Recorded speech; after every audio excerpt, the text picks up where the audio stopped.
Hi ಎಲ್ಲರಿಗೂ ನಮಸ್ಕಾರ. Welcome to my YouTube channel ಕನ್ನಡತಿಯ ಕಥಾಸುಧೆ. ಜೀವವೇ ಪ್ರೀತಿಸು ಜೀವ ಹೋಗುವಂತೆ ಭಾಗ 23. ನಡೆಯುತ್ತಿರುವ ಘಟನೆಗಳಿಂದ ನೊಂದ ಧೃತಿ ಯಾವುದೇ ನಿರ್ಧಾರಕ್ಕೆ ಬರಲು ತಯಾರಿಲ್ಲ. ಒಮ್ಮೆ ರಜತ್ ಒಳ್ಳೆಯವನು ಎನಿಸಿದರೆ ಮತ್ತೊಮ್ಮೆ ಅವನೇ ಹೇಳಿದ ಹಾಗೆ ಅವನೊಬ್ಬ ಸ್ಮಗ್ಲರ್. ಅವನ ಬಗ್ಗೆ ಚಿಂತಿಸಿ ಕೊರಗುತ್ತಿದ್ದಾಳಾಕೆ. ಅಂದು ಲಾವಣ್ಯಳಿಗೆ ವಿಷಯ ತಿಳಿಸಿ ನಿರಂಜನಿಂದ ದೂರ ಇರು ಎಂದು ಹೇಳಬೇಕೆಂದು ಹೋದವಳು ಅವರಿಬ್ಬರ ಪ್ರೀತಿ ನೋಡಿ ಹೇಳದೆ ಅನಾಥಾಶ್ರಮದ ಕಡೆ ನಡೆದಳು. ಧೃತಿ, ಬಾರಮ್ಮ, ನೀನು ಬಂದದ್ದು ಒಳ್ಳೆಯದಾಯಿತು ಎಂದು ಆಶ್ರಮದ ಎಲ್ಲ ವಸ್ತುಗಳನ್ನು ಲಾರಿಗೆ ತುಂಬ ಕೆಲಸ ಮಾಡುತ್ತಿದ್ದವರು ಆಶ್ರಮದ ಇನ್ಚಾರ್ಜ್ ಶಶಿಕಲಾ. ಅಮ್ಮ, ಇದೇನು ಎಲ್ಲ ಪ್ಯಾಕ್ ಮಾಡ್ತಾ ಇದ್ದೀರಾ? ಮಕ್ಕಳು ಎಂದು ಪ್ರಶ್ನಿಸಿದರು.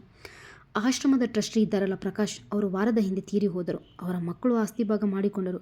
ಈ ಆಶ್ರಮ ಅವರ ಇಬ್ಬರು ಮಕ್ಕಳಿಗೆ ಬೇಡವಂತೆ. ಹೇಗಿದ್ದರೂ ತಾಯಿ ಇಲ್ಲ, ನಾವು ಬೇರೆ ಆಗ್ತೀವಿ ಎಂದು ಖಡಾಖಂಡಿತವಾಗಿ ಹೇಳಿದರು ಎಂದು ನಿಟ್ಟುಸಿರು ಬಿಟ್ಟರು. ಮತ್ತೆ ಇವರೆಲ್ಲರ ಗತಿ? ಕೊಂಚ ಆತಂಕ ಅವಳಿಗೆ. ಕೇಶವಮೂರ್ತಿ ಅಂತ ಟ್ರಸ್ಟ್ ಹೆಸರಲ್ಲಿ ಒಂದು ಅನಾಥಾಶ್ರಮ ಇದೆ. ಅವರ ಮಗನೇ ಖುದ್ದಾಗಿ ಬಂದು ನಮ್ಮೆಲ್ಲರ ಜವಾಬ್ದಾರಿ ತೆಗೆದುಕೊಳ್ಳುವೆ ಎಂದು ಭರವಸೆ ನೀಡಿದ. ಅವರ ಆಶ್ರಮಕ್ಕೆ ಹೋಗ್ತಾ ಇದ್ದೀವಿ ಎಂದರು. ಧೃತಿ, ನಿನ್ನ ಬಿಟ್ಟು ನಾವು ದೂರ ಹೋಗ್ತೀವಿ ಕಣೆ. ಪ್ಲೀಸ್, ಯಾವಾಗಾದರೂ ನಮ್ಮನ್ನು ನೋಡಕ್ಕೆ ಬಾ. ಈ ಆಶ್ರಮ ತುಂಬ ಚೆನ್ನಾಗಿತ್ತು.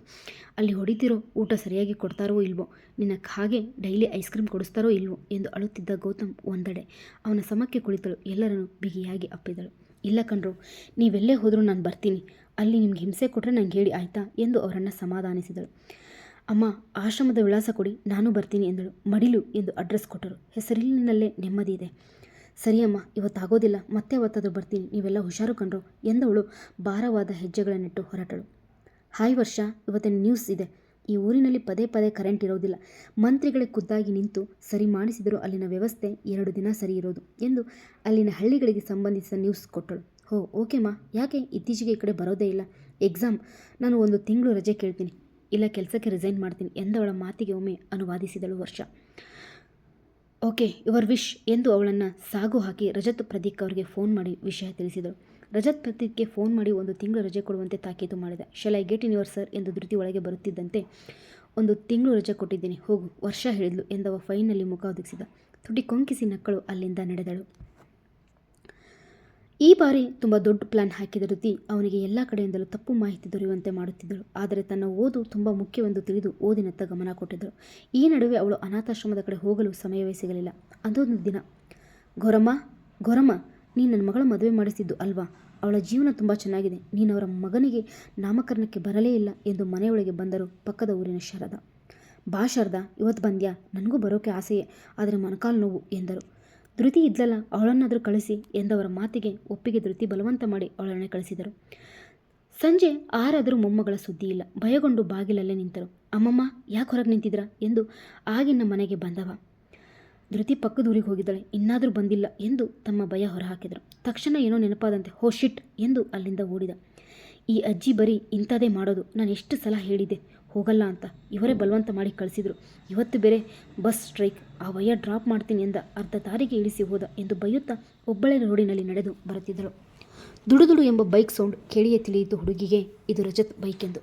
ಆದರೆ ಹತ್ತಿರ ಆದಂತೆ ಅದರಲ್ಲಿ ಇದ್ದದ್ದು ಒಬ್ಬರೇ ಬೇಕೆಂದೇ ಅವಳ ಕಡೆಗೆ ಬೈಕ್ ಓಡಿಸಿದರೆ ಇನ್ನೊಬ್ಬ ಕೈಯಲ್ಲಿ ಒಂದು ಬಾಟಲ್ ಹಿಡಿದಿದ್ದ.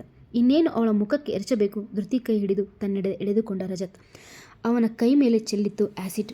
ರಜತ್ ಏನಾಯಿತು? ತುಂಬ ಉರಿತಿದೆಯಾ? ಅವರು ಯಾರು ಎಂದು ಒಂದೇ ಸಮನೆ ಮಾತನಾಡುತ್ತಿದ್ದಳ ಮಾತಿಗೆ ತಲೆ ಕೊಡದೆ ಆ ಕೈಗೆ ಇಟ್ಟುಕೊಂಡೆ ಅವಳನ್ನು ಮನೆಗಿಳಿಸಿ ಮತ್ತೆ ಸಿಟಿ ಕಡೆ ನಡೆದ.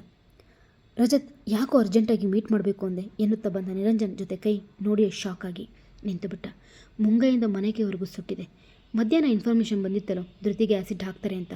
ನಾನೇ ಅವಳು ಮನೆ ಬಿಟ್ಟು ಹೋಗಲ್ಲ ಅಂತ ನೆಗ್ಲೆಕ್ಟ್ ಮಾಡಿಬಿಟ್ಟೆ. ಆದರೆ ಅಷ್ಟು ಬೇಗ ಅವಳಿಗೆ ಸೇಫ್ ಆಗೋ ಥರ ಪ್ಲೇಸ್ ನೋಡಬೇಕು. ಅಂದರೆ ನಮ್ಮ ಮನೆ ಕೆಲಸ ಮುಗಿಯೋ ಮುಂಚೆ ಅವಳಿಗೆ ಏನಾದರೂ ಮಾಡಿಬಿಡ್ತಾರೆ. ಅವನಿಗೆ ಅದೇ ನೋವಿನ ಬಗ್ಗೆ ಚಿಂತೆ ಇಲ್ಲ. ಆಯಿತು ಮಗ, ಆದಷ್ಟು ಬೇಗ ಎಲ್ಲ ಕ್ಲಿಯರ್ ಮಾಡೋಣ. ನೀನೇ ಅವಳನ್ನು ಕಾಪಾಡಿದ್ದು ಅಂತ ಅವರಿಗೆ ಗೊತ್ತಾಗಿಲ್ಲ ತಾನೆ? ಇಲ್ಲ, ಮುಖಕ್ಕೆ ಕೈ ಅಡ್ಡ ಇಟ್ಟಿದ್ದೆ. ಸರಿ ಕಣೋ, ಆದರೆ ಧೃತಿ ಹುಷಾರಾಗಿರೋಕೆ ಹೇಳು. ಎಲ್ಲ ಟೈಮಲ್ಲೂ ನಾವು ಪ್ರಾಜೆಕ್ಟ್ ಮಾಡೋಕ್ಕಾಗಲ್ಲ. ಸರಿ ಮಗ. ಲಾವಣ್ಯಂಗೂ ಸ್ವಲ್ಪ ಹುಷಾರಾಗಿರೋಕೆ ಹೇಳು. ಅವರ ಟಾರ್ಗೆಟ್ ಧೃತಿ ಮತ್ತು ನೀನು ಕಣೋ, ನಾವಲ್ಲ. ಆದರೂ ನಮ್ಮ ಹೆಲ್ಪ್ ಮಾಡೋದಕ್ಕೆ ನಿಂಗೇನಾದರೂ ಮಾಡಿದರೆ ಅದಕ್ಕೆ ಹುಷಾರು ಕಣೋ. ಓಕೆ ಮಗ, ಬಾಯ್. ಸರಿ ಬಾಯ್. ಬೈಕ್ ನೀನೇ ಓಡಿಸ್ತೀಯಾ? ಹಾಂ ಮಗ, ಐ ವಿಲ್ ಹ್ಯಾಂಡಲ್ ಇಟ್ ಎಂದು ಮನೆ ನಡೆದ. ಇದೇನಪ್ಪ ಕೈ ಹೀಗೆ ಸುಟ್ಟಿದೆ ಎಂದು ಒಳ ಬರುತ್ತಿದ್ದಂತೆ ಪ್ರಶ್ನಿಸಿದರು ಗೌರಮ್ಮ. ಅಮ್ಮಮ್ಮ, ಬೈಕ್ ಸ್ಪಿಡ್ ಆಯಿತು, ಪೈಪ್ ಬಿಸಿ ಇತ್ತಲ್ಲ ಸುಟ್ಬಿಡ್ತು ಎಂದು ಸುಳ್ಳು ಹೇಳಿ ಜಾರಿಕೊಂಡ. ಅವರೇ ಅವನ ಆರೈಕೆ ನಿಂತರು. ಅಂದಿನಿಂದ ಧೃತಿ ಪ್ರತಿ ಆಗು ಹೋಗುಗಳ ಮೇಲೆ ಗಮನ ಇಟ್ಟಿದ್ದ ರಜತ್. ಆದರೆ ಧೃತಿ ಸಹ ಅವನ ನಾಟಕಗಳಲ್ಲಿ ಒಂದು ಎಂದು ಭಾವಿಸಿದ್ದಳು. ಅವಳ ಕೆಲಸ ಸಾಧಿಸುವುದು ಕೊಂಚ ತಡವಾಯಿತು. ದಿನಗಳು ಉರುಳಿಯಿತು. ಧೃತಿಯ ಎಕ್ಸಾಮ್ ಸಹ ಚೆನ್ನಾಗಿಯೇ ಆಯಿತು. ಅಂದು ಕೊನೆಯ ಪರೀಕ್ಷೆ ಮುಗಿಸಿ ತನ್ನ ಯೋಜನೆ ಕಾರ್ಯರೂಪಕ್ಕೆ ತರುವ ಯೋಜನೆಯಲ್ಲಿ ರೂಮಿನಲ್ಲಿ ಕುಳಿತಿದ್ದಳು ಧೃತಿ. ಗೌರಮ್ಮನವರಿಗೆ ಕರೆಗೆ ಕಾಲ್ ಬಂದಳು. ಏ ದುರ್ಗವ್ವ, ನಾಡಿದ್ರಿಂದ ನಮ್ಮೂರು ಜಾತಿ ನೆನಪಿದೆಯೋ ಇಲ್ವೋ ಎಂದು ಅವಳ ಮುಂದೆಯೇ ಕುರುಕುಲು ತಿಂಡಿ ಇಟ್ಟರು ಗೌರಮ್ಮ. ಮರ್ತೋಗಿತ್ತು ಗೌರಿ, ಇವಾಗ ನೆನಪು ಮಾಡಿದೆಲ್ಲ ಬಿಡು ಎಂದವಳು ಉಡಾಫೆಯ ಮಾತು.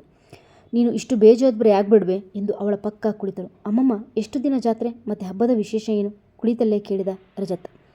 3 ದಿನ, ನಂದು ನಿಂದು ಮದುವೆ ಕೊಂಕಾಡಿದಳು. ಅವಳ ತಲೆಗೆ ಮೊಟಕಿದರು ಗೌರಮ್ಮ. ಹಾಗೆಲ್ಲ ಹೇಳಬಾರ್ದು ದುರ್ಗವ್ವ ಎಂದವರೇ ರಜತ್ ಕಡೆ ತಿರುಗಿ. 3 ದಿನ ಹಬ್ಬ ಕಣಪ್ಪ. ಮೊದಲನೇ ದಿನ ಊರಿನ ಹೆಂಗಸರೆಲ್ಲ ಉಪವಾಸ ಇರ್ತಾರೆ, ತಮ್ಮ ಗಂಡನಿಗೆ ಒಳ್ಳೇದಾಗಲಿ ಅಂತ. 2ನೇ ದಿನ ಗಂಡು ಮಕ್ಕಳು ಆಟ ಆಡ್ತಾರೆ, ಬೇಕಾದವರು ಕಲ್ಯಾಣಿಯಲ್ಲಿ ಮುಳುಗಿ ಉರುಳು ಸೇವೆ ಮಾಡ್ತಾರೆ ತಮ್ಮ ಕುಟುಂಬದ ಒಳ್ಳೆಯದಕ್ಕೆ. 3ನೇ ದಿನ ತಾಯಿ ದುರ್ಗವ್ವನ ತೇರು, ಅದೇ ಅಂದು ನಾವೆಲ್ಲ ಹೋಗಿದ್ವಲ್ಲ ಆ ತಾಯಿದು. ಅಂದು ಇಡೀ ಸುತ್ತಮುತ್ತ ಇರುವ 5-6 ಊರಿನ ಜನ ಸೇರ್ತಾರೆ ಎಂದು ಹಬ್ಬದ ಮಹತ್ವ ತಿಳಿಸಿದರು ಗೌರಮ್ಮ. ಸರಿ ಅಮ್ಮಮ್ಮ ಎಂದು ವಿಧೇಯನಾಗಿ ಹೇಳಿದ. ನಾಳೆ ನೀನು ದುರ್ಗವ್ವ ಹೋಗಿ ಬಟ್ಟೆ ತಂದುಬಿಡಿ ಎಂದು ರಜತ್ ಕಣ್ಮಿಟುಕಿಸಿ. ಅಯ್ಯೋ, ನಾನೊಬ್ಬಳೇ ತರ್ತೀನಿ, ಅವಳ್ಯಾಕೆ ಎಂದಳು. ಬೇಗ ಹೋಗಿ ಬೇಗ ಬನ್ನಿ ಅಷ್ಟೇ ಅವರದ್ದು ಅಂತಿಮ ಮಾತು. ಸರಿ ಬಿಡು ಎಂದು ತನ್ನ ರೂಮಿಗೆ ಹೋಗಿ ಫೋನ್ ಕೈಗೆತ್ತಿಕೊಂಡಳು. ನವಗ್ರಹ ಗ್ರೂಪ್. ಹಾಯ್ ಗಾಯ್ಸ್, ಯಾವನ್ನೂ ಕರೆದಿಲ್ಲ ಅನ್ನೋ ಹಾಗಿಲ್ಲ. ನಮ್ಮೂರ ಜಾತ್ರೆ, ಬರದೇ ಇರುವ ಹಾಗಿಲ್ಲ. ನಾಡಿದ್ದು ನಮ್ಮೂರ ಜಾತ್ರೆ, ಬರದೇ ಇದ್ದವರಿಗೆ ಕೊಡುವೆ ಬೇದಿ ಮಾತ್ರೆ. ಅನಿತಾ, ಏನೇ ವಾರ್ನಿಂಗಾ? ಧೃತಿ, ಎಲ್ಲರೂ ಬರಲೇಬೇಕು ನೋಡಿ. ಲಾವು, ನಿನ್ನೇನೆ ಎಲ್ಲೂ ಬರಲ್ಲ. ಯತಿ, ನಮ್ಮೂರ ಜಾತ್ರೆ ಬರಲಿಲ್ಲ. ಧೃತಿ, ನನ್ನ ಪರಿಸ್ಥಿತಿ ಗೊತ್ತಿತ್ತಲ್ವಾ? ಸಹನಾ, ಹಾಂ ಗೊತ್ತು ಬಿಡು. ಧೃತಿ, ಬರ್ತೀರಾ ಅಲ್ವಾ? ಸಂಧ್ಯಾ, ಯಾಮ ಅಫ್ಕೋರ್ಸ್. ಧೃತಿ, ಥ್ಯಾಂಕ್ಸ್ ಕಣ್ರೆ. ಲಾವಣ್ಯ, ನಾನು ಬರಲ್ಲ ಹೋಗೆ. ಹಾಗಿದ್ರೆ ನಾವು ಬರಲ್ಲ. ಯತಿ, ನಾನು. ಧೃತಿ, ಸರಿ ಬಾಯ್. ಸಹನಾ, ಬೈ. ಇವರು ಬರ್ತಾರೆ ಅಂತ ಗೊತ್ತು, ಬರೀ ಡವ್ಗಳು. ಅಪ್ಪನ ಒಂದು ಮಾತು ಕರೆದು ಬಿಡ್ತೀನಿ. ಅಪ್ಪ ಪೀಠಿಕೆ ಇಟ್ಟಳು. ಹೇಳು ಎಂದು ಗಂಭೀರ ಧ್ವನಿ. ನಾಡಿದ್ದು ಇಲ್ಲಿ ಜಾತ್ರೆ ಅಪ್ಪ. ಕೊಂಕನ ಸುದ್ದಿ ಬರುತ್ತಿದ್ದಾಳೆ. ಸರಿ, ನಾನೇನು ಮಾಡಲಿ? ಉಡಾಫೆಯಿಂದ ನುಡಿದರು. ಬನ್ನಿಪ್ಪ ಪ್ಲೀಸ್. ಬರಬೇಕೆಂಬ ಚಿಕ್ಕ ಭರವಸೆಯೂ ಇಲ್ಲ, ಆದರೂ ಕರೆಯುತ್ತಿದ್ದಾಳೆ. Are you serious Dhriti? ನಾನು ಬರ್ತೀನಿ ಅನಿಸುತ್ತಾ? ಮತ್ತದೆ ಮೊನಚು ನುಡಿಗಳು. ಅಪ್ಪ ಪ್ಲೀಸ್, ನಾಡಿದ್ದು ಬೇಡ, ಅಟ್ಲೀಸ್ಟ್ ಹಬ್ಬದೇ ದಿನ ಬಂದು ಹೋಗಿ. ನಾನು ಅಮ್ಮನ ನೋಡಬೇಕು. ಇಷ್ಟು ವರ್ಷ ಬರದವರಿಗೆ ಕೊನೆಯ ಬೇಡಿಕೆ. ಆಗಲ್ಲ ಕಣೋ, ಕೊನೆಯ ಬಾರಿ ಎಂಬಂತೆ ಹೇಳಿದರು. ಪ್ಲೀಸ್ ಪಾ. ಸೋತು ಹೋದಳು. ನಿನಗೇನು ತೊಂದರೆ ಆಗಲ್ಲ ತಾನೆ? ಅನುಮಾನದಿಂದ ನುಡಿದರು. ಇಲ್ಲಪ್ಪ, ಸುತ್ತ 5-6 ಹಳ್ಳಿ ಜನ ಇದ್ದಾರೆ. ನೀವು ಯಾರೂ ಅಜ್ಜಿ ಸಂಬಂಧಿಕರ ಥರ ಬಂದು ಹೋಗಿ ಪ್ಲೀಸ್. ಉತ್ಸಾಹ ತುಂಬಿತ್ತು ಅವಳಲ್ಲಿ. I will think about it. ಕೊಂಚ ಒಪ್ಪಿದಂತೆ ಧ್ವನಿ. ಥ್ಯಾಂಕ್ ಯು ಪಾ. ಅವಳೀಗ ಸ್ವರ್ಗಕ್ಕೆ ಮೂರೇಗೇನೆ. ಓಕೆ ಬಾಯ್ ಎಂದು ಕರೆ ತುಂಡರಿಸಿದರು. ಅಯ್ಯೋ, ನನಗೆ ಇವತ್ತು ಕುಣಿದಾಡುವಷ್ಟು ಖುಷಿ ಆಗ್ತಿದೆ ಎಂದವಳೆ ಫೋನ್ ತೆಗೆದು ಹಾಡೊಂದು ಹಾಕಿದಳು. ನಿಂತಲ್ಲಿ ನಿಲ್ಲಲ್ಲಾರೆ, ಕೂತಲ್ಲಿ ಕೂರಲ್ಲಾರೆ, ನಿನ್ನದೇ ಜಾದು ಎಲ್ಲ, ಹೇಳಲು ಮಾತೇ ಇಲ್ಲ. ಹಾಡು ಹಾಕಿ ಗೌರಮ್ಮನ ಕೈ ಹಿಡಿದು ತಿರುಗಿಸಿ ಬಂದು ರೊಮ್ಯಾಂಟಿಕ್ ಡ್ಯಾನ್ಸ್ ಮಾಡಿಯೇ ಬಿಟ್ಟಳು. ದುರ್ಗವ್ವ, ಏನೇ ಆಯಿತು ನಿನಗೆ? ಈ ಪಾಟಿ ಖುಷಿ ಇದ್ದೀಯಾ ಎಂದವರಿಗೆ ಮೊಮ್ಮಗಳ ಖುಷಿ ನೋಡಿಯೇ ಸಂತೋಷ. ಅಪ್ಪ ಅಮ್ಮ ಬರ್ತಾರೆ ಜಾತ್ರೆಗೆ ಎಂದು ಕುಣಿಯುತ್ತಿದ್ದಳು. ಸಂತೋಷ ಜರ್ ಎಂದು ಇಳಿಯಿತು. ಬಾಗಿಲಲ್ಲಿ ನಿಂತಿದ್ದ ರಜತ್ ನೋಡಿ. ಮತ್ತೆ ಸಿಗುವ. ನಿಮ್ಮ ಅಭಿಪ್ರಾಯಗಳನ್ನು ತಪ್ಪದೆ ತಿಳಿಸಿ.